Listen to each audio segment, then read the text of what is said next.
Hello, everyone, to episode 98. Still a little under the weather compared to last week, but not as bad. Still sticking it out here. And how'd you all? I listened to last week's episode.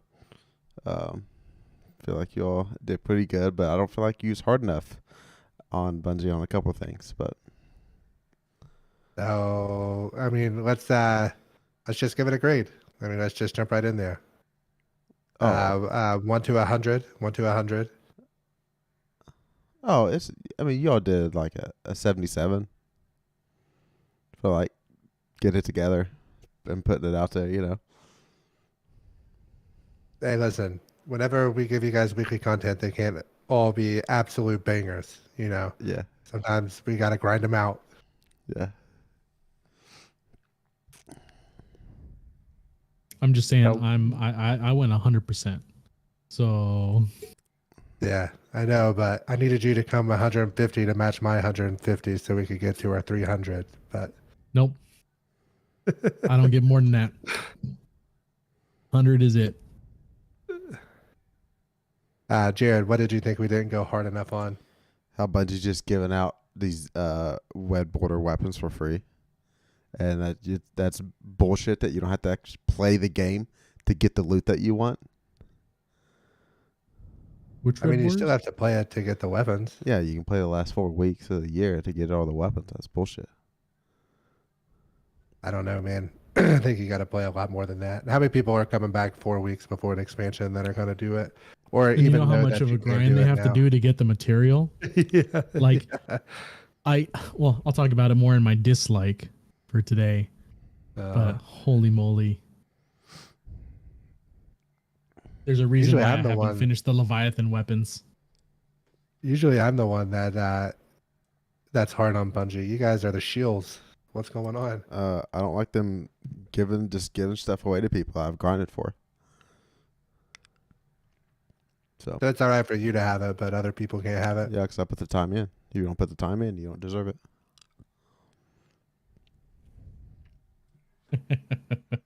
Sick Jared is like the elitist Jared. He's my favorite. He reminds me of my Lord and Savior, Dada Watto. The Dami Mommy himself.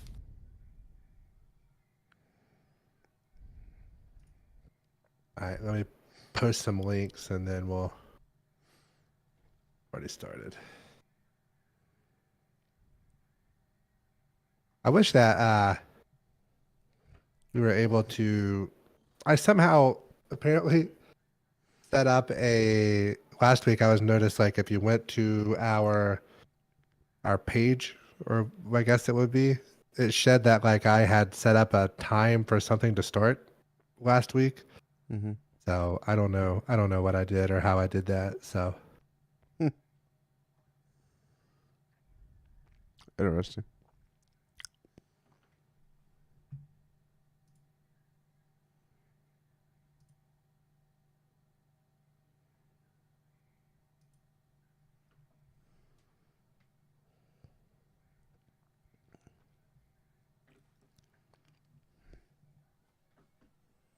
how much you guys get to play this week? Very much?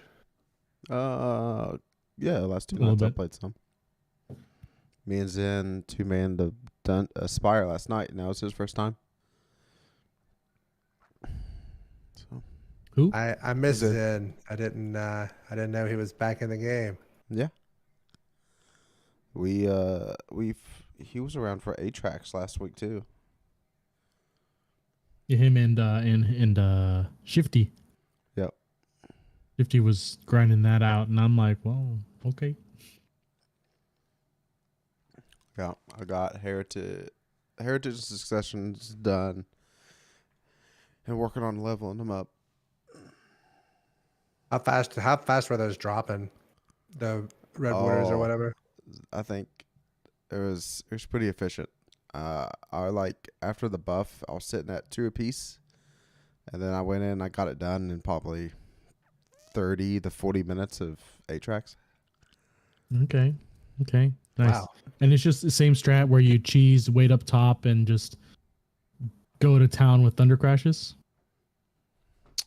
Or Yeah, you how just are you do gonna it do exactly how we normally do it, and just you kill all the servers at the bottom, get everybody up top, and nuke 8 tracks. I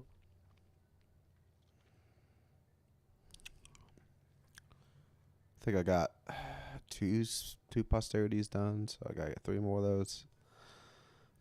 Which I think if I just log in, if I just do one boss, I'll just buy it. But I don't know if since the checkpoint bots are far and few between now, it's a little bit more difficult to get checkpoints. Oh, I didn't even really think too much about that, but Yeah, that sucks. yeah. Yeah. Some people still got some going. I guess so. I mean, they're free to play accounts, so well, some people has purchased on their. So I don't know. There's a few of them still out there, but not a lot. All right, we got squiggles. We ready to roll? Yep. Yeah. Clicking the button now.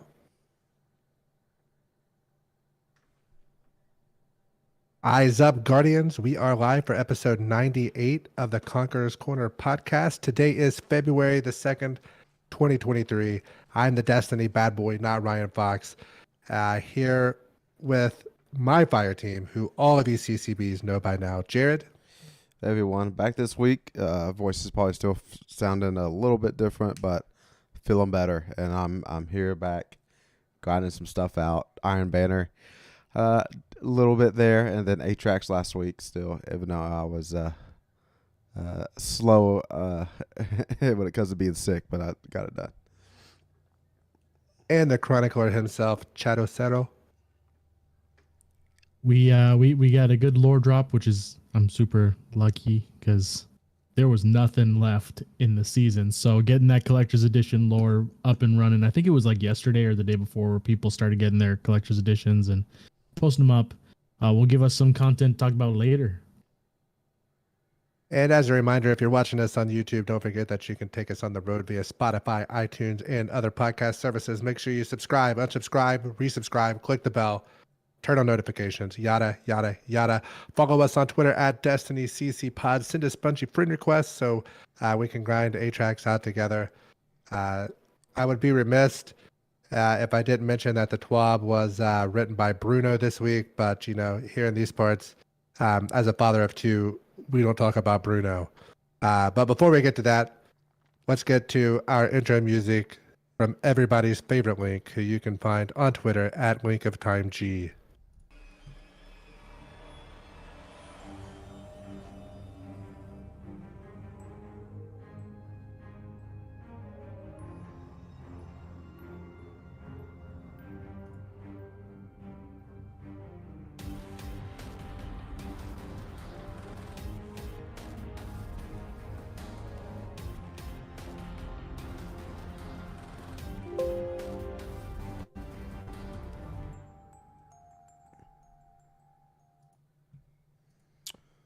All right, everyone. So before we got to the TWAB this week, we got a season 20 weapons tuning preview.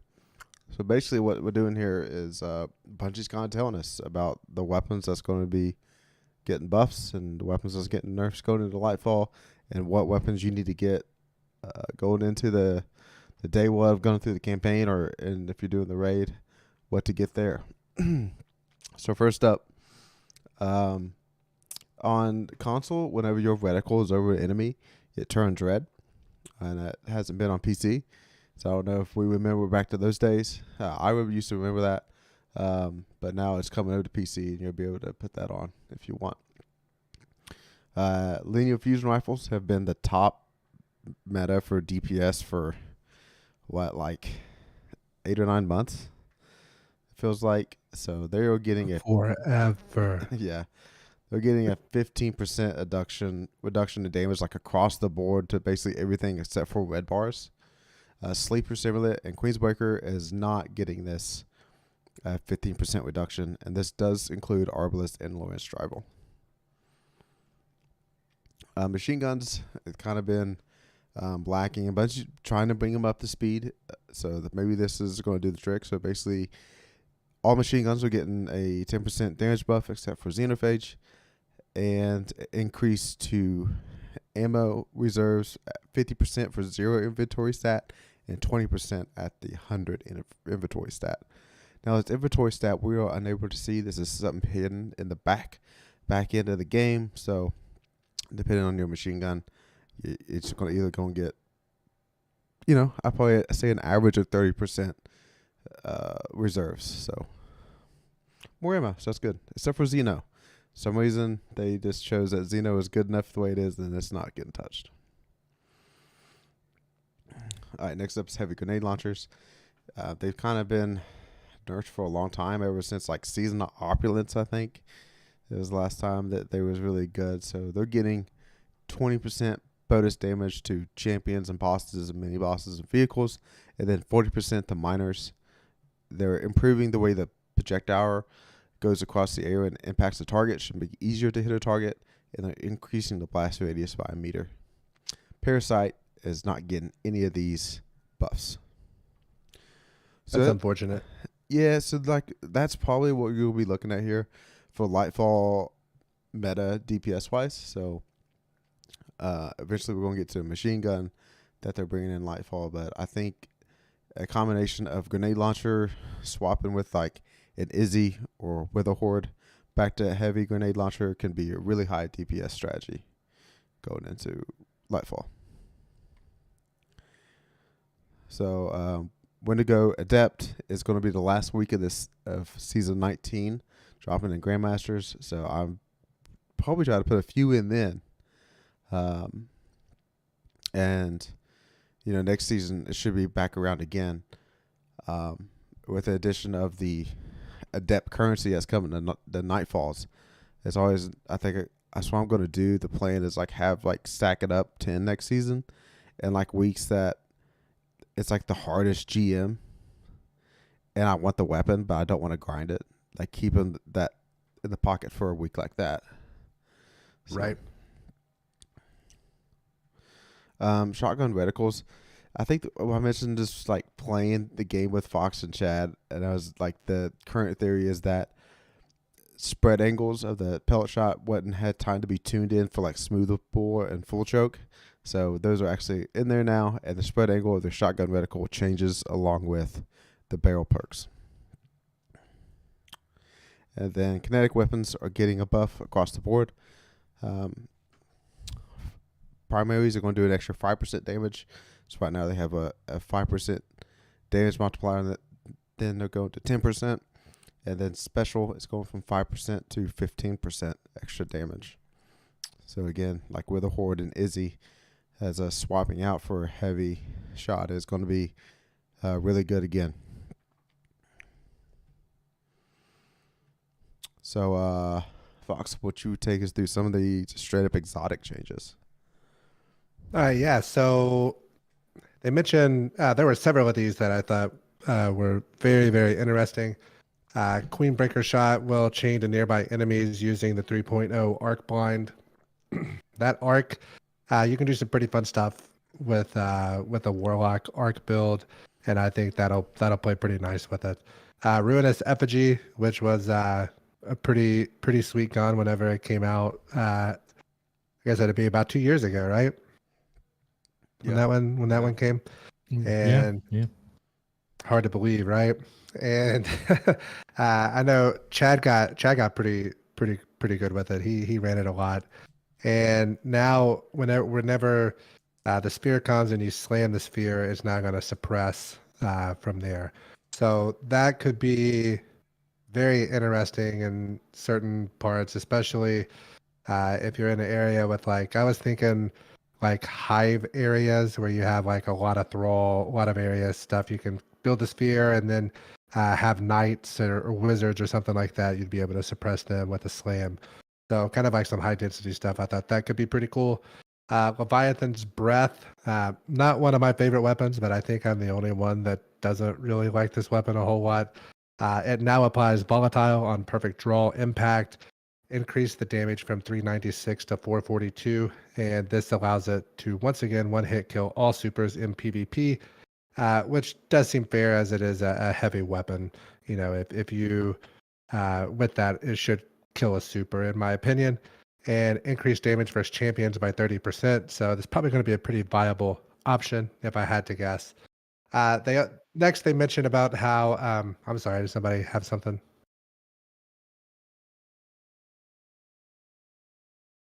Yes, you did.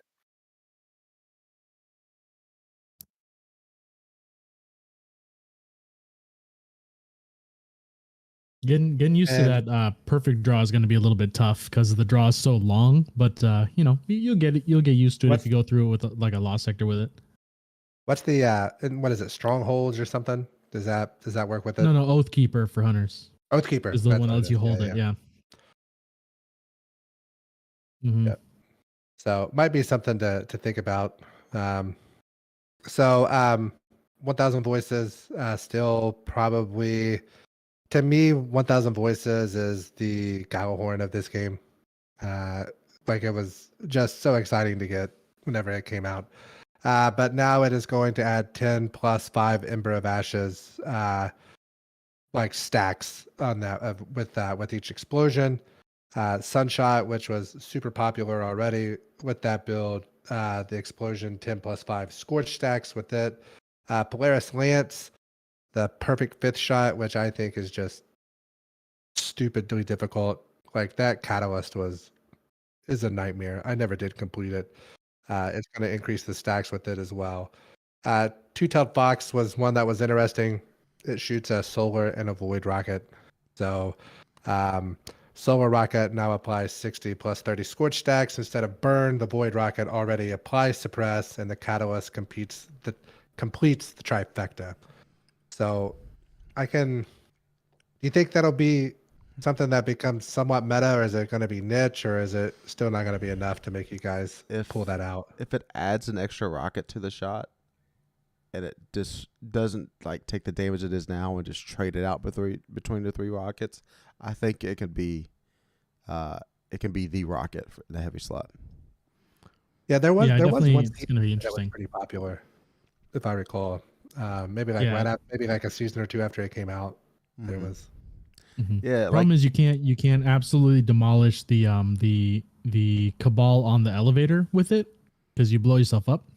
So there are some bosses that are technically immune to this particular rocket. But Mhm. if it adds a third rocket and like Jared said, it didn't distribute the 2 damage to 3, it just adds more damage. It's gonna be a monster because then it has an arc rocket with jolt. Like, come on, that's gonna be crazy. It's gonna be and nuts, and I'm gonna and enjoy it very much. and then we have a void fragment to whenever you suppress, that reloads your equipped weapon. So Oh, if it Ooh.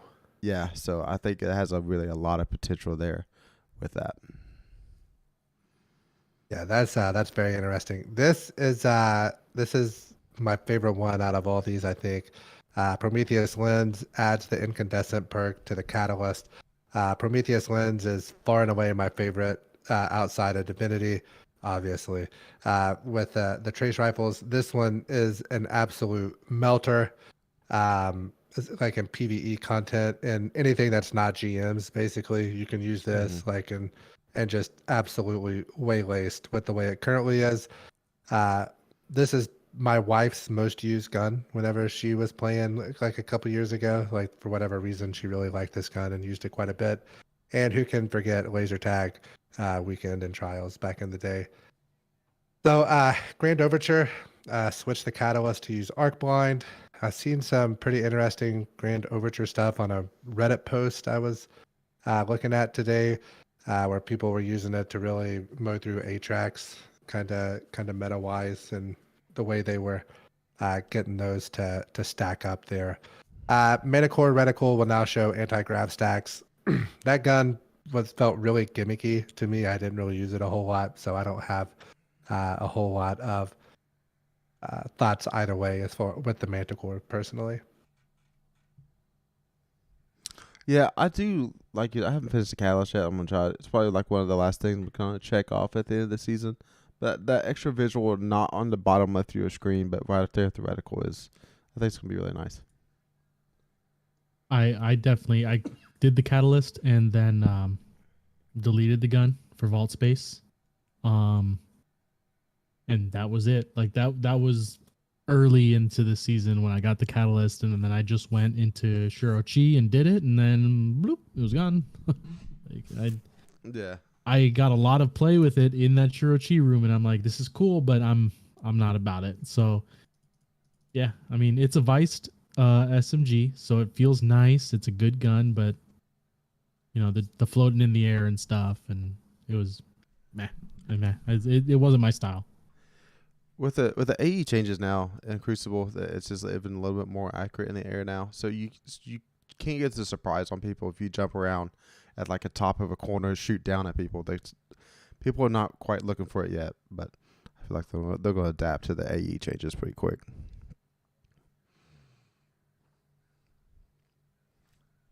I think that takes us on to the perk changes. So they talk about with Strand coming in and some Strand specific perks and verbs and yada yada. Osmosis is going to work with Strand there. The elemental capacitor, having a gun with that with the Strand subclass equipped is going to add 20 of that aerial effectiveness, 25 for the enhanced version of that.